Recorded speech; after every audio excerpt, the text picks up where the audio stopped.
또 2일 후에 내가 보니 하늘의 증거 장막의 성전이 열리며 7 재앙을 가진 7 천사가 성전으로부터 나와 맑고 빛난 세마포 옷을 입고 가슴에 금띠를 띠고 네 생물 중에 하나가 영원토록 살아계신 하나님의 진노를 가득히 담은 금대접 7을 그 7 천사들에게 주니 하나님의 영광과 능력으로 말미암아 성전의 연기가 가득 차매 7 천사의 7 재앙이 마치기까지는 성전에 능히 들어갈 자가 없더라. 아멘. 자, 오늘 우리가 이 말씀을 살펴볼 때에 여기 보면 이제 증거의 장막이 열렸다, 그런 말씀이 나와요. 그래서 사람들이 이 증거의 장막에 대해서 혼동하고 또 그런 이름을 쓰는 이단도 있고 그런 것을 여러분이 아실 것입니다. 근데 여기 본문에 증거 장막의 성전이라고 그랬는데 증거 장막이 곧 성전입니다. 바른 성경에는 보면 하늘에 있는 성전 곧 증거의 장막이 열렸고 그랬고요. 영어도 보면 NIV 성경에 The temple that is, 즉 같다는 말이에요. The tabernacle of the testimony. 그 성전, 즉 증거의 장막이 열렸다, 그렇게 말씀하고 있어요. 오르소독스 주이시 바이블을 보니까 헤이칼이 열렸다. 헤이칼은 성전입니다.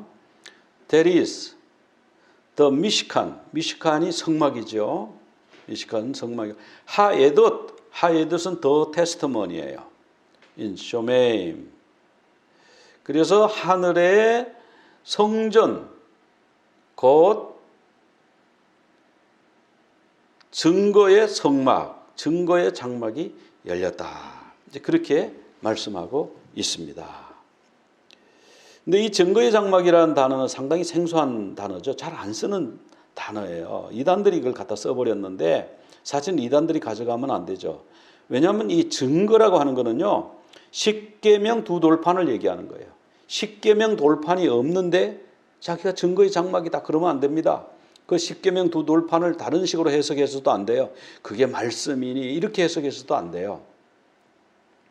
하나님 말씀을 그대로 해석해야죠. 그래서 증거의 장막이라고 하는 것은 십계명 돌판을 보관한 장막, 오헬 하에둃, 이 에둃이라는 게 십계명 돌판을 얘기하는 거예요. 민수기 17장 7절에 보면은 모세가 지팡이들을 증거의 장막 안 여호와 앞에 두었더라 그랬고, 신약에, 구약에는 여러 번 사용됐습니다만은 신약에는 딱 2번 사용됐습니다. 사도행전 7장 44절에 광야에서 우리 조상들에게 증거의 장막이 있었으니, 성막을 얘기하는 것이죠. 그 다음에 오늘 본문 계시록 15장 5절에 보면은 하늘에 증거의 장막 곧 성전이 열리며 그렇게 말씀하고 있습니다. 바로 이것이 증거의 장막입니다. 성막이라고도 불리고요, 회막이라고도 불립니다.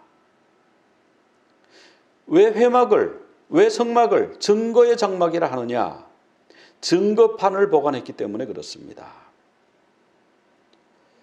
출애굽기 25장 21절에 보면은 속죄소를 궤 위에 얹고, 즉 궤가 있죠. 거기에 증거판을 넣습니다. 그래서 법궤라 그러죠. 그 십계명 돌판이 들었기 때문에 법궤라고도 부릅니다. 언약궤라고도 부르고, 그 위에 속죄소, 덮개를 덮는 것이죠.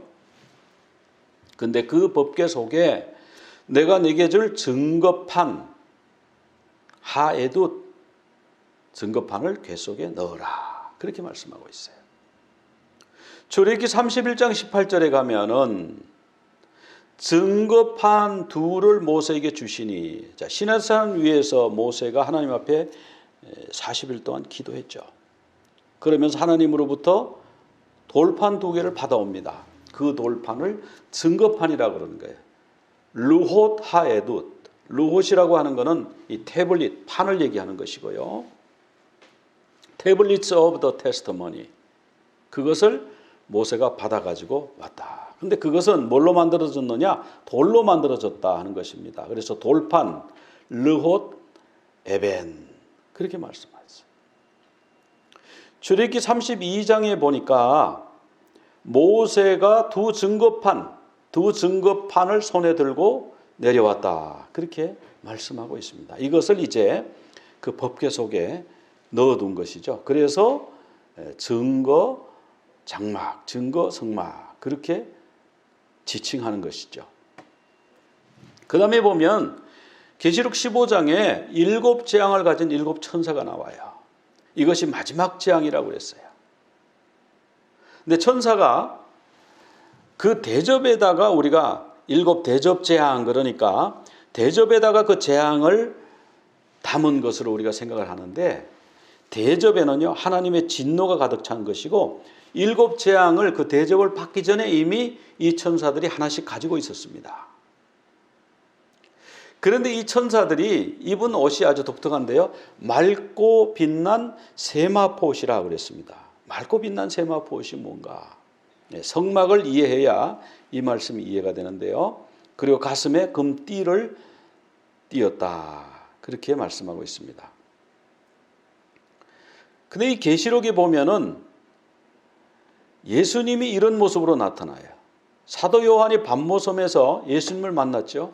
그런데 인자 같은 분, 그러니까 평소에 내가 3년을 따라다니던 그분, 내가 꿈에도 그리던 그분이 꼭 그분 같아요. 그런데 이 지상에서 모습과는 너무나 달라요. 흰 옷을 입었는데 빛이 나요.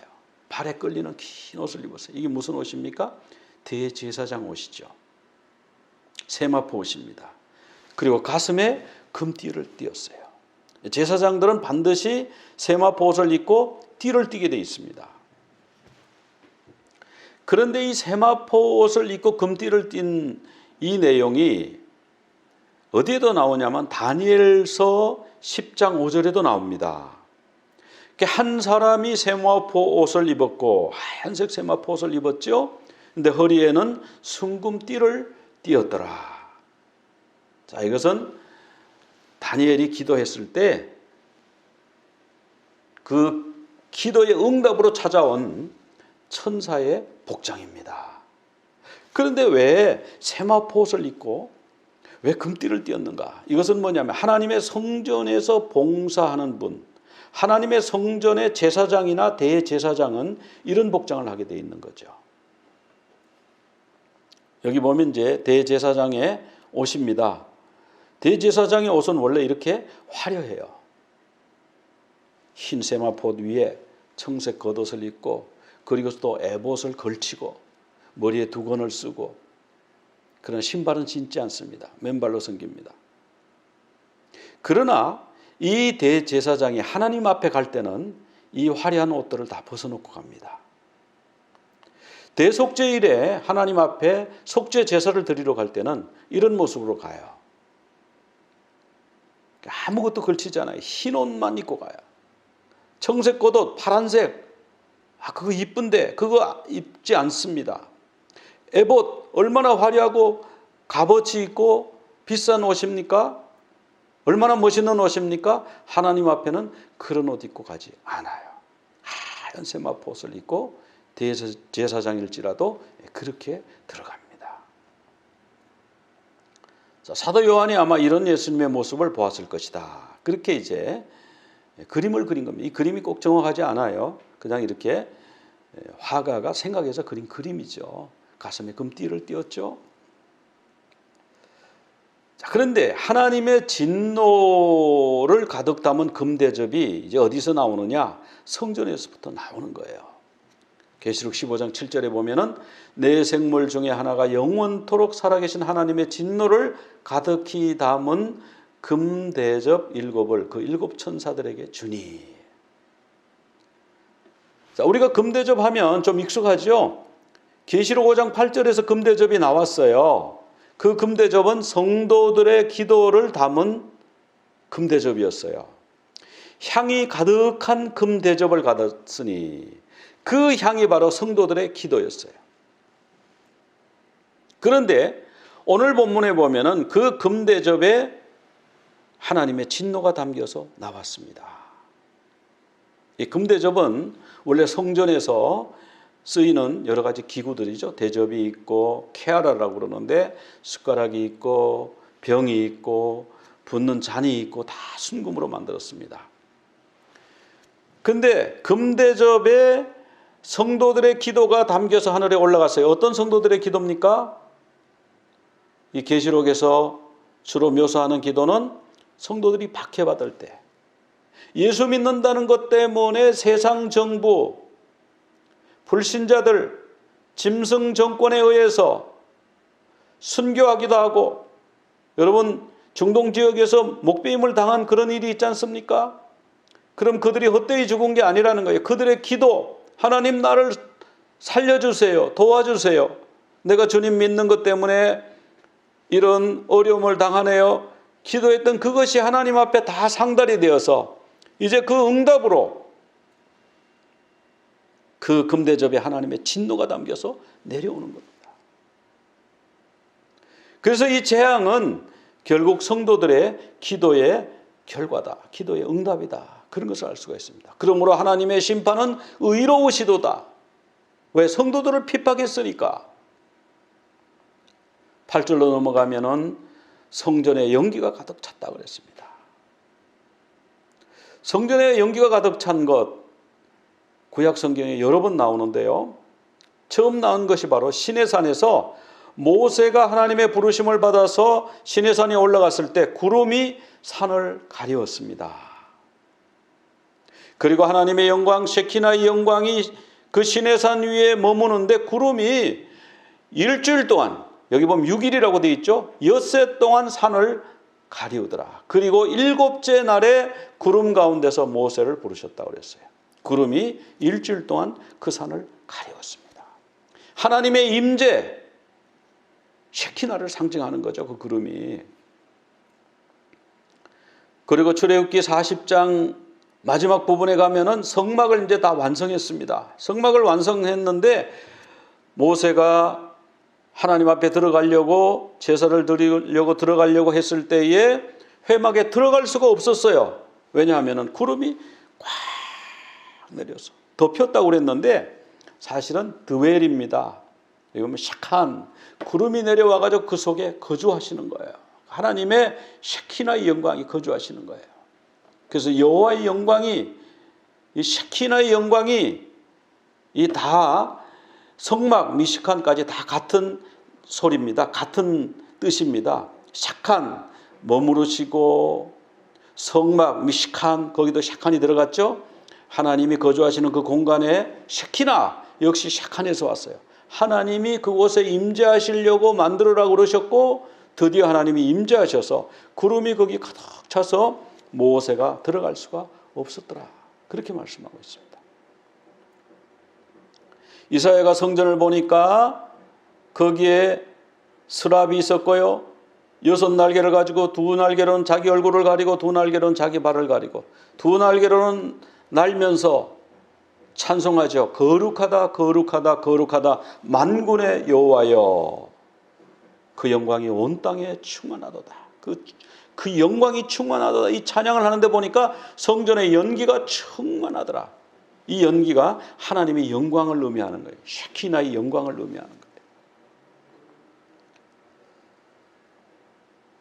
성막을 지을 때도 주님의 셰키나의 영광이 충만했지만 이제 솔로몬이 성전을 완공했습니다. 그때에도 구름이, 왕상 8장 10절에 보면은 제사장이 성소에서 나올 때 구름이 여호와의 성전에 가득하매 제사장들이 그 구름으로 말미암아 능히 서서 섬기지 못하였으니, 여호와의 영광, 셰키나의 영광이 여호와의 성전에 가득함이었더라. 그러니까 이 연기나 구름이 가득하다고 하는 것은 뭐냐면 하나님의 영광이 가득한 것을 의미하는 거죠. 그 하나님의 영광은 그냥 다른 영광이 아니고 우리 가운데 임재하시는 영광입니다. 우리 가운데 찾아오시는 영광이에요. 그 다음에 이제 성전에 대해서, 성전이 열렸다, 이것은 뭐냐면 속죄소가 드러났다, 그런 말씀이에요. 속죄소는 여기 보면 이게 이제 법궤의 모습입니다. 밑에 이 상자 부분을 법궤, 궤가 상자를 의미하지 않습니까? 또는 언약궤라고 불러요. 그리고 그 위에 덮개가 있는데 이 덮개를 속죄소라고 하는 것입니다. 그리고 그 위에 천사 둘이 있죠? 이 그룹 천사입니다. 근데 이 속죄소가요, 은혜를 말하는 거예요. 덮어주는 것을 말하는 거예요. 이게 덮지 않으면요, 하나님의 율법으로 우리를 심판하시면 우리는 다 죽을 수밖에 없습니다. 모든 사람이 죄를 범했기 때문에 사망에 이르더니 하나님의 영광에 이를 수가 없어요.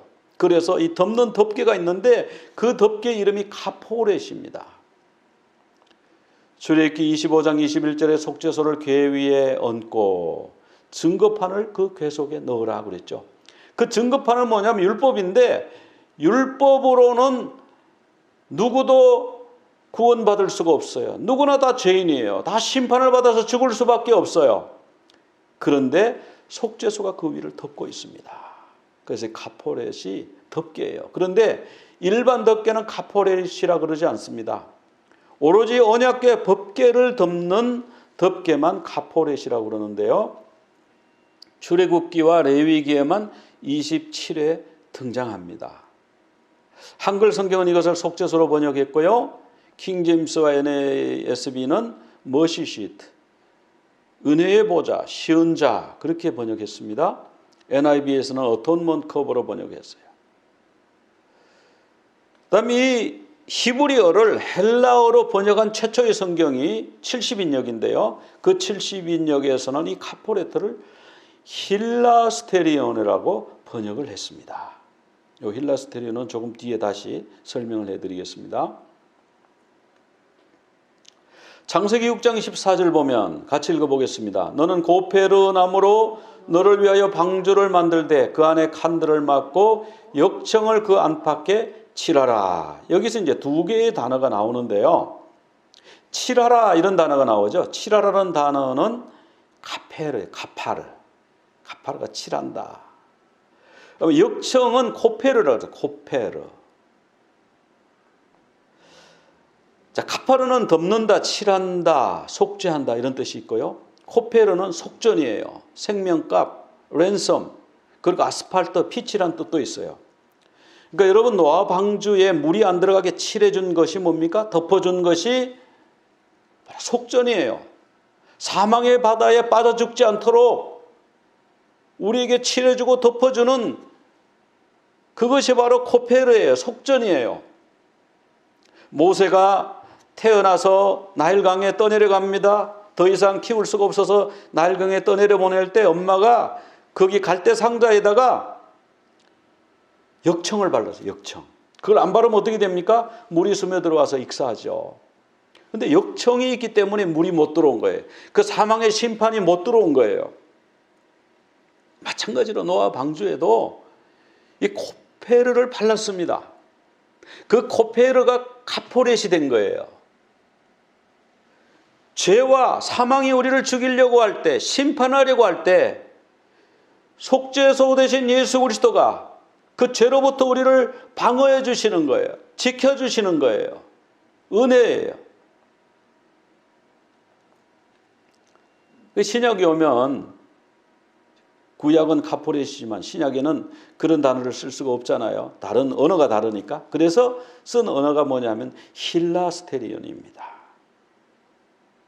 힐라스테리온이라는 단어는 딱 두 번 나오는데요. 히브리서 9장 5절에서는 그 위에 속죄소를 덮는 영광의 그룹들이 있으니 그 위라고 하는 것은 법궤 위를 말하는 거죠. 그 위에 힐라스테리온이 있었다. 그 힐라스테리온이 누군가? 이제 뒤에 해석을 해줍니다. 성경에서. 로마서 3장 25절에 이 예수를 하나님이 그의 피로써 믿음으로 말미암는 화목제물로 세우셨으니, 자, 화목제물을 힐라스테리온으로 또 번역을 했어요. 근데 그 힐라스테리온이 누구라고요? 예수 그리스도. 하나님 앞에 우리의 화목제물이 바로 예수 그리스도라는 거예요. 그 화목제물 예수 그리스도는 바로 속죄소라는 거죠. 힐라스테리온이라는 것입니다. 그러므로 법궤 위에 속죄소는 예수 그리스도입니다. 성경에서 분명히 그렇게 말씀하고 있어요. 자, 힐라스테리온은 속죄제물, 속죄제사를 의미하기도 하고 또 법궤의 언약궤의 덮개를 의미하기도 합니다. 그러므로 예수 그리스도는 제단에서는 화목제물이 되시고 지성소에서는 우리의 속죄소가 되십니다. 우리의 죄를 덮어주시는 은혜가 되십니다. 대속죄일이 되면 1년에 하루 대제사장이 여기 들어가서 거기에 짐승의 피를 뿌립니다. 그런데 예수 그리스도가 하나님의 아들 자신의 피를 흘려서 우리를 영원한 제사, 영원한 속죄를 이루셨어요. 그래서 사망이 우리를 더 이상 침범하지 못합니다. 사망이 우리를 심판하지 못합니다. 우리가 예수 그리스도 아래에 덮여 있기만 하면, 문설주와 문인방에 어린 양의 피가 발라져 있기만 하면 보호함을 받습니다. 그런 여러분들이 다 되시기를 바랍니다. 그 다음에 이 증거장막이 열렸다고 그랬어요. 증거장막이. 이 증거장막이 열렸다는 것은 무슨 말씀입니까? 그냥 성전이 열리면 이렇게 표현해도 될 텐데 증거장막이라고 표현했을 때는 무슨 의미가 있지 않겠습니까? 그 무슨 얘기냐면은 증거장막, 즉 속죄소가 드러나면, 속죄소가 치워지고 거기 돌판, 증거판이 드러나면 어떤 일이 생겨요? 심판의 역사가 생기는 거예요. 지금 계시록에서 짐승과 짐승을 숭배하는 자들에게는 이 돌판의 역사, 증거판의 역사가 나타나는 거예요. 그래서 그들이 심판을 받는 거예요. 하나님의 공의로 심판을 받는 것이고, 우리 성도들은 속죄소의 역사로 말미암아, 속죄소가 우리를 덮어줌으로 말미암아 은혜로 구원받는 것이죠. 심판을 면하는 것이죠. 예수님이 십자가에서 돌아가실 때에 이 성전에 있는 휘장이 있었습니다. 이 휘장을 통해서 대제사장이 지성소에 들어가서 제사를 지냈습니다. 그런데 다 이루었다 이 말씀하셨을 때에 이 휘장이 위에서부터 아래로 찢어져서 둘이 되었다 그랬습니다.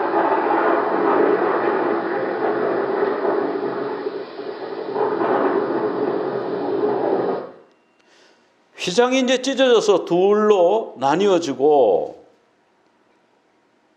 누구나 이제 들어갈 수 있게 되었어요. 그전에는 아무도 못 들어갔어요. 대제사장만 들어갈 수가 있었어요. 그런데 이제는 휘장을 착 걷어버리고 이제는 아무나 들어와라. 예수 그리스도를 믿는 자는 누구나 들어와라. 이 휘장이 무엇이냐면 예수님의 육체라고 그랬어요. 예수님의 육체가 찢어짐으로 말미암아 누구든지 하나님 앞으로 들어올 수가 있어요. 그래서 하나님이 하늘의 문을 활짝 열어놓고 이리로 올라오라. 계시록 4장 1절입니다. 이리로 올라오라. 초청하십니다. 초대하십니다.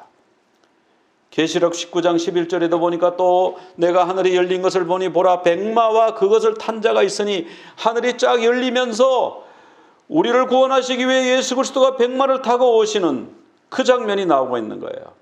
그래서 우리 믿는 자는요, 하늘이 열리는 것은 구원의 소식이에요. 아, 하나님이 나를 부르시는구나. 하나님이 나를 구원하시기 위해서 내려오시는구나. 성전이 열리는 것은요, 기쁨의 소식입니다.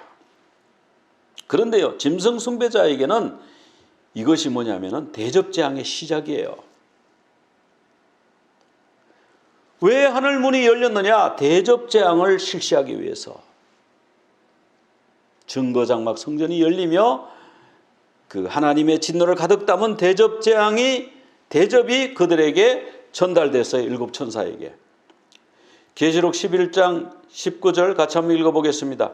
이에 하늘에 있는 하나님의 성전이 열리니 성전 안에 하나님의 언약궤가 보이며 또 번개와 음성들과 우레와 지진과 큰 우박이 있더라. 계시록 11장에도 보니까요, 하나님의 성전이 열렸는데 그 성전이 열리고 나서 뭐가 드러났어요? 하나님의 언약궤가 드러난 거예요.